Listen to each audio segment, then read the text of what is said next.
না, অত্যন্ত দুঃখের এই মৃত্যু। কারণ দুলাল দা ছিলেন একজন একনিষ্ঠ সাংবাদিক।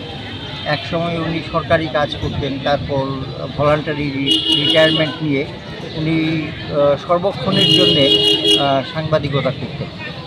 তো ব্যক্তিগতভাবে উনি ছিলেন আমার অগ্রজের মতো।